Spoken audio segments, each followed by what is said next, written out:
And that's our poor impression of. Welcome to Cinema Hits and Misses. I'm Dawn. I'm John. I'm Ryan. And you tuned in to WMPG 90.9 FM and WMPG.org. Happy Thanksgiving. Happy Thanksgiving. Happy Thanksgiving. Happy Turkey Day. Even though we're not here, No. technically. That's Yeah. right. As John says, we're here via the miracle of recording. Yes. But if you should need to reach the studio, Justine is here at 780-4909. That's 780-4909. And tonight we have 3 films. We've got Fantastic Beasts and Where to Find Them. Adjustment 17. And Moonlight. Yeah, we're going to try to give you a triple threat. So, because there are theaters that are open tonight that in case you want, you're having the tryptophan hangover, you want to go see something. Yeah. You want to start out with Fantastic Beasts? Yeah. All right. Newt Scamander, a seemingly shy Brit with a mysterious suitcase, lands on the shores of America via New York City in the 1920s. The residents are still in recovery from the First World War and now seem to be battling something in their very own city. Some force has taken out nearly a city block, and the residents are on edge. There's a movement brewing, the New Salemers, who are attempting to resurrect a sort of Salem witch trial and expose magic. It's not a good time to be overtly magical. In fact, there's a ministry to maintain the secrecy around magic. Newt unwillingly steps into this hidden battle. It doesn't help that something small and larcenous escapes from his suitcase in the midst of a crowd and goes into a nearby bank. It's here that Newt meets Jacob Kowalski, a non-mage canner who wants to open his own bakery. Jacob inadvertently comes into possession of a silver egg, and during his loan application, something in that egg wants out. In a comical mishap between escape creature, hatchling, mixed suitcases, and a madcap escape, Newt has exposed Jacob to the world of magic, and the ministry official, Porpetina Goldstein, is determined to bring him in. Is this one of Newt's fantastic beasts who's wreaking havoc on New York, or are there darker forces at work? Ooh. So, guys, what do you think of Fantastic Beasts? It was fine. It since it had a lot of this Harry Potter on its shoulders, which so you have a previous thought of how it's going to be, and it was fine for what it was. It was entertaining, but it didn't. It had the magic of Harry Potter, but it didn't have enough of the magic of Harry Potter. But I think for an original idea, because it is based off a book that J.K. Rowling wrote around when I think Prisoner of Azkaban came out, and it's a textbook. So when they released it, it's supposed to be a textbook that you would get at Hogwarts. So there's no story in it. So she basically wrote an original piece from it. So I think from what she did for it, I think having an original based off that, I think that was really done well. But since there wasn't any previous thing from it, like Harry Potter, that it didn't have the same punch as the other ones did. Yeah, I kind of went into this not, too high expectation. I didn't know what to expect, to be honest. And in the end, I just found it okay. It didn't. There are some things I thought were well done. I loved the creature designs. I thought they were pretty unique. I'm glad we had a muggle, or no mage, as they say in America, to experience being experienced to the wizarding world for the first time, kind of like the Harry role in a sense, because in Harry Potter, Harry would be the person who's discovering all these things, and he's in awe and wonder. So we had Jacob Kowalski be that character. So it was good to have that perspective. It was cool to see the magic culture of the 1920s, but also in America, how they have their own term for muggles or non-magic users, just nomad. I thought that was pretty neat. But that being said, I don't know. I found the script a lot of times was just a little bit it felt clumsy. The way they were trying to develop characters just seemed a bit forced. They'd be like, oh, well, what do you think about this? Well, let me tell you. And it'd be kind of that's how it felt for a good portion of the movie. Now, I understand there's a lot of questions to be asked anyways, because they're introducing a bunch of new concepts. Right. But, I mean, when it comes to characters, they applied that the same way, and it just didn't work as well as, introducing the concepts. Yeah. I mean, I think I was charmed by it a little bit more than you guys. I agree with you, though. For some of the character development, it was slow. Mm-hmm. It was, oh, I'm going to tell you before I show you. Yep. But for someone who's coming into this world, Yeah. who might not, I can't imagine who might not have seen Harry Potter at this point, but there might be. Yeah. It's a more somber introduction, and I get it. David Yates, who's the director, did Deathly Hallows 1 and 2, Half-Blood Prince, Order of the Phoenix. So he did the last 4 movies, which definitely have the darker tone. Yep. And you have that darker tone of magic here. Mm-hmm. Definitely. And the advances just in the few years of CGI. Yeah. I mean, I look at the Hippogriff in Hippogriff. Prison. Yeah. Yeah, way back when. Yep. And then looking at this eagle creature that Newt has in his suitcase, and I think that those are the most magical times. I think when Eddie Redmayne as Newt Scamander is interacting with the creatures. Yeah. When he goes into this suitcase in this magical world, and Dan Fogler as Jacob Kowalski just shows that wonder. Yeah, I definitely, when we went into the briefcase and we got to see how big it was and just the scope of it, that really did have that awe factor. Because since the majority of the movie takes place in New York in the 1920s, we've seen many movies that take place in New York in the 1920s, so that wasn't as, I guess, fantastical, but it's supposed to be because the way wizards are in America is different than wizards in Britain. For the wizards in America have to stay underground, right. So there's none of that magic. There's not like a separate place like Diagon Alley, or any of those places in England. So it's very gray. And then when we go into the briefcase, there's a lot more color that I thought that was really cool. Right, but even when they're in the suitcase and they're talking, Scamander and Queenie. Yep. They're talking about the rival schools. Yeah. So there is an American school, which Yep. I'm sure will be exposed to at some point. So that kind of cross the shore rivalry between the schools, I thought was a little fun. And Queenie's character could have been a blonde bimbo-ish type, but I thought it was fun how she's woven into. Yeah, and I think that they did a really cool thing near the end, before the battle, that Queenie, instead of usually the roles are reversed for the Nomad, I forget his first name, Jacob. That he's like, no. She's like, no, you have to stay. And it's like, no, I want to fight with you guys. So it was a cool role reversal for that, and they still got to fight with each other, which was cool. The combat was definitely better, I think, than in the other Harry Potter movies. Yeah, I mean, it didn't look like liquid lightning shooting at each other. It seemed a bit more, I don't know, chaotic, to describe it. sporadic. Yeah. I guess it just seemed a bit more streamlined, Mm-hmm. maybe. Yeah. And, I wonder for the audience, and of course, for younger kids, you're not going to probably have the magic as you would have the first couple of Harry Potter movies, where they might have been the same age group, because this is definitely adults in the film. Yep. And I think the characters will appeal. But it definitely is a PG-13, because there is Definitely some violence, and there's that.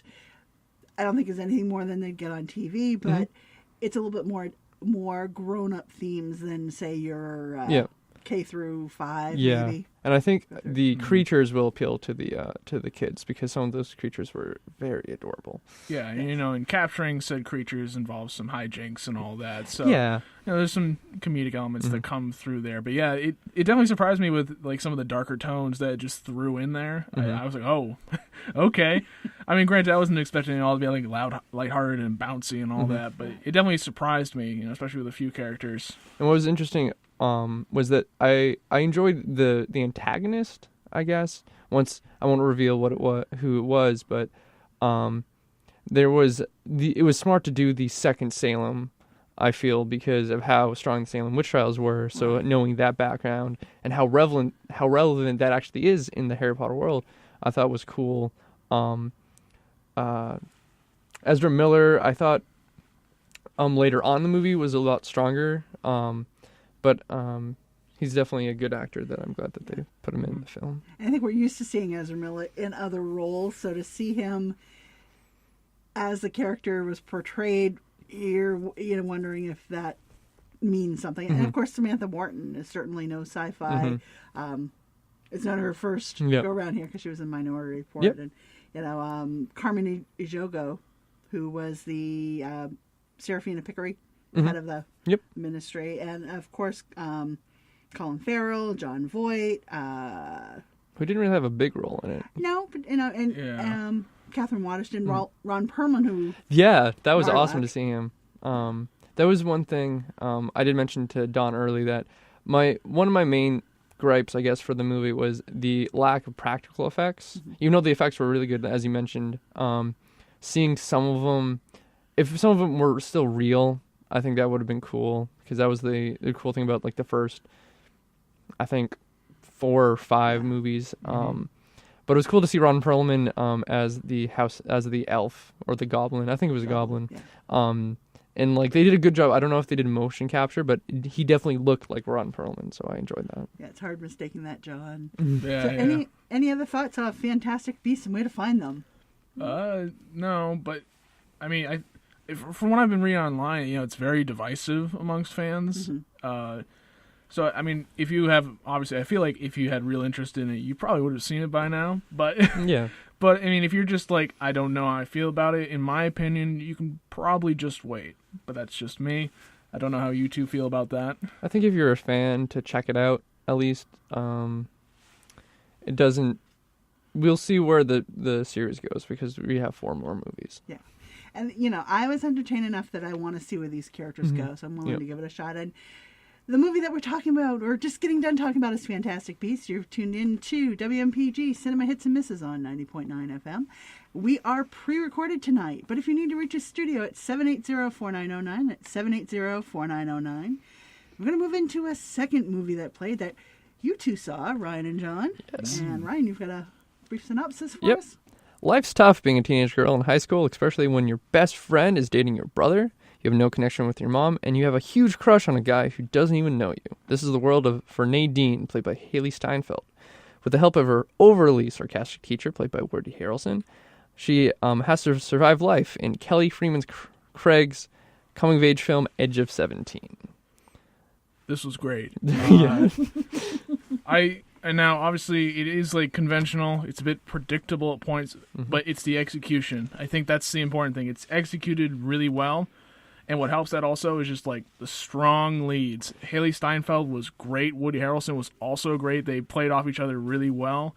The things that Nadine is experiencing, like in high school, it kind of reminded me, like, this seems awfully familiar in a lot of instances, and so it kind of brought back a lot of, both positive and negative memories. But it was still like a good ride throughout. I really enjoyed it overall. Yeah, it was definitely one of the top like coming of age movies that's come out in recent years. It had pulls and reminders of like Easy A, which came out in early 2000 with Emma Stone, and it was a really fun. What's also interesting is that it's a rated R coming of age movie, which is so good, because I feel in some coming of age movies it's really diluted and watered down, and this one, like John said, I think for any age, but definitely our generation, there's a lot of things that we connected with. Yeah, and definitely. one of the best things I noticed that in other coming age movies that they never get is how the awkward conversations you have with just people in your classroom, and the awkwardness of being a teenager, instead of like, most of it's like, oh, this is great, or like something's really bad. This is just awkward moments that like you say something, or you misspeak when you're trying to talk to a girl you really like, and then you're just like, I'm gonna shut up now, because didn't mean to say that. Yeah, there was a lot of awkwardness to be had, for sure, especially with some interactions between certain characters. I'm sorry, I'm just looking through my list here. Like you said, Woody Harrelson was fantastic. Oh man, he was hilarious. Just from the previews, it looked like, this is on my list to see. I didn't get a chance to see it, so I'm glad you guys rated it so highly. And I've read a couple friends who've seen it, but I can imagine those two, Haley Steinfeld and Woody Harrelson, playing off each other. It is amazing. They have some great scenes together. It's just like a sarcasm battle going back and forth. It's witty. It's funny. It's great. What's great with Woody's character is that he he doesn't play a teacher that if you give him sarcasm, they'll get really mad at you. He'll just throw sarcasm back and even stronger. And another thing for me, which I really like, music. The music in this movie was fantastic. That it definitely had the more indie rock music that I really enjoy, and The sound effects. The sound effects. Yeah. John, anything else? Yeah, I'm trying to look through. I feel like we covered everything pretty quickly. I feel like if you're just looking for a good coming of age film, I think a lot of people will enjoy it to a certain degree. I think maybe like our generation will get the most out of it. No, do you agree with that? Ryan? I think that what's great about this type of coming of age movie, Fast Times at Ridgemont High, Dazed and Confused, any John Hughes movie, is that that even though the generation, like, there's definitely like talks of the technology that our generation uses today, but it doesn't overcast just being a teenager and growing up. And I think that anyone would relate to, like, just growing up. The technology has changed, but it's the same thing as, like, there's a whole text mishap. That's the same thing if you called and you left a voicemail on someone's phone, and you can't, like, rush to their house and, like, or the delete old it. notes in the locker. Yeah. So the technology changed, but it's still, everyone can relate to being a teenager and screwing up and learning from screwing up. Yeah. I mean, even though I say that statement, I still think a lot of people will enjoy this movie. Oh, yeah. It is funny without a doubt. Right. There was there was more people in the audience than we thought there would be, and there was different generations in it, and everyone was laughing. Yeah. And I think one of the perks of my generation as opposed to your generation is that without having so much advanced technology, some of that just lives on in memory. Yeah. Legend. It's not recorded. And that's, as wonderful as technology has gotten, you guys always have that replay button. That things go on forever. You cannot unsend any text message. Oh no, you can't. And so if you saw the previews for this, that gives you a taste, but it doesn't give it away. It doesn't give it away. It gives you the tone of which is the other thing. They did a good job of having of humor and drama, because I think in some movies drama's overdone in a coming of age movie, or the humor is done, which makes it hard for people to fully connect. And I think this has a good baseline for both. Yeah, and I mean, it definitely helps having a really good lead who's very who you can connect with a lot. Haley Steinfeld was great. Her work in True Grit, and her character is more relatable to her character in Pitch Perfect 2, where she's really excited, but she definitely knocks it out of the park. Yeah, well, she held her own in a small movie, Begin Again, a couple years ago with Mark Ruffalo and Keira Knightley. Kind of that brooding teen, but it sounds like she's expanded upon that. It's not that same stamp role. The final thing I'll also say is that in my opinion, what makes a good coming of age movie is that the teens are written as adults. They're not written as like kids. So these kids in the movie, their conversations are what teenagers would have, but they're not like overly poppy, overly done. And I think like it feels like they're adults, and they took the director who also wrote it took the care of like, I'm not going to talk down to you. So yeah, I agree. It was a woman director. Yep. And it had multi-ethnicities. Yeah, it was a very diverse movie. Yeah, so it sounds like a good, again, post-family, escape from your family and get into some fun. Yeah. Have a few laughs. Mm-hmm. Yeah, I highly recommend this. Me too. Okay. And this that we just got done talking about is The Edge of 17, and you're tuning into Cinema Hits and Misses. John, Ryan, and Dawn are talking movies until 8:30. If you need to reach the studio, because we are pre-recorded, call Justine at 780-4909. That's 780-4909. Now, we do have a third entry into our holiday fair. Yeah, we do. So we have Moonlight, and Moonlight is it's a film. It has three different parts to it. It follows one child whose name is Sharon, and the titles are chaptered Little, Chiron, and Black. And so in the first part, it's Chiron is like a 9-year-old boy the second part is Chiron in high school, and then the third part is Chiron like 10 years after that, so he's like late 20s probably. And it's about him growing up, dealing with his mother who is addicted to drugs. He also has to like come to terms with his sexuality, and that's pretty much the basic premise. But it's really good. It's a great story surrounding one character, and it feels like there's like a through line throughout the entire thing.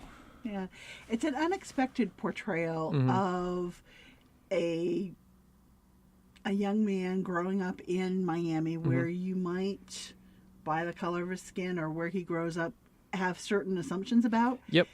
And I think this busts away some of the assumptions. And you see Sharon. You see him through his eyes, what he's experiencing through these things and how the adults in his life affect him. I mean, I was especially moved by, I lost the name here, the older gentleman who... From the first act? From the first act. A drug dealer who took him under, was it Juan? Who took him under his tutelage. And there's a very poignant scene, again, without giving it away, but he takes him to the ocean and he teaches Sharon how to float. So that's probably, my heart broke a little bit because that's probably one of the first times that he was touched by somebody with caring. Learn how to survive kind of thing. And, to have a quote unquote drug dealer show that much care. It's a side you don't see. You usually get someone who's grown up in a project, whatever, as a one-note character. And to see this character because what's really interesting, the opening is really cool. It did give me a bit of a headache. There's a one shot when we're introduced to that character, and we see him as that one side, that drug dealer, and then later on we see more of his who he is, and we see where he lives and his wife, and you see it was nice to see, like you said, a different side of him, and it definitely showed more like caring towards Sharon. Yeah, and so that character is played by, I'm going to butcher his name. Mahershala Ali. Yeah, Mahershala Ali. He was great. I really enjoyed his performance. Really, actually, all around. Performances in this film were fantastic. Especially the kid actors were amazing. And how they were able to keep consistency across all three. Sharon is a very, very quiet kid. Even as an adult, he remains mostly quiet, and he's keeps his head down a lot. And so I was glad to see a lot of the same traits go across. So props to those actors. They were great. I also really enjoyed. Now my phone just died, but it was the mother. Naomi Harris. Yes, yeah. She was great too, and she had a nice little arc throughout as well. Yeah, I mean, she's been in smaller films, and of course, most recently, she's come out as Moneypenny in the James Bond. That's films. right. Yep. So to see her get a role again with some more meat to it, as this mother of this child who is he awkward? Is he is he gay? Is he going to be a gangbanger? He's definitely being bullied. So what to do with that? And of course, she's chasing her own demons. So to see that. The breath for a small role too, not the full movie. What's really interesting, because John mentioned there's 3 acts of it, so you definitely see things go full circle, and you see everyone have a good arc. All the main characters have a full arc that you see that they change a bit, or that they that they're in a much better place, or not as better place as they were in the beginning of the film. And as you mentioned, Ryan, it's set up in acts. It's adapted from Terrell Allen McCraney's play. That in the Moonlight, Black Boys Look Blue. Okay, so that's what I noticed in the movie. That I was like, this could be a good play, and that's good to know that it was a. So it's a writer-director Barry Jenkins. It's a tale of identity and sexuality. So there's a very poignant line in the beginning of the film where Juan is talking to Little, so the young Sharon, that he was told that. In the Moonlight, little black boys look blue. Yeah. So the Moonlight character title carries through all 3 acts. Yeah. With his best friend, when Kevin calls him black. Black. Yeah. You know, it's like, why are you calling me that? You know, so he's got this teasing relationship in 3 different acts with Kevin. Mm-hmm. And, you know, you see where that goes. We're not going to give away any spoilers. No. Mm-hmm.